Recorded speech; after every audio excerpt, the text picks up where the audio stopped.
بسم اللہ الرحمن الرحیم۔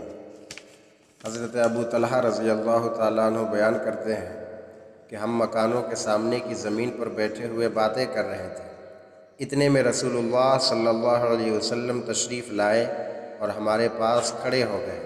آپ نے فرمایا، تمہیں راستوں پر مجلس منعقد کرنے کی کیا ضرورت ہے؟ راستوں میں مجالس منعقد کرنے سے اجتناب کرو۔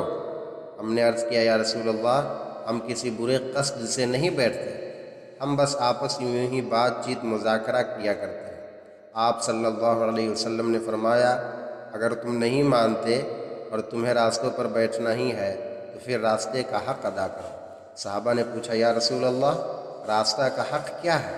آپ نے فرمایا، نظر نیچی رکھنا، تکلیف دہ چیزوں کو دور کرنا، سلام کا جواب دینا اور نیکی کا حکم دینا اور برائی سے روکنا۔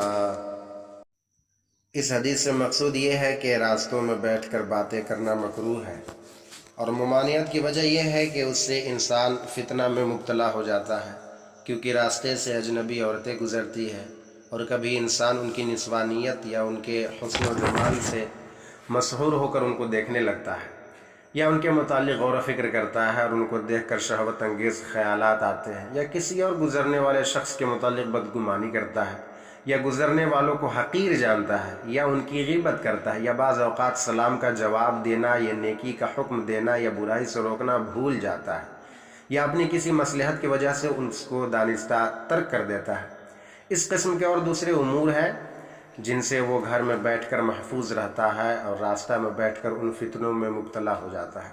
نیز راستوں میں بیٹھنے کی وجہ سے مردوں اور عورتوں کو تکلیف ہوتی ہے، اور اگر کسی اور شخص کے دروازے کے آگے بیٹھ گیا تو اس کو آنے جانے میں وقت دقت اور تکلیف ہوگی، اور کبھی وہ لوگوں کو اس حال میں دیکھے گا جس حال میں دیکھے جانا ان لوگوں کو پسند نہیں ہوگا۔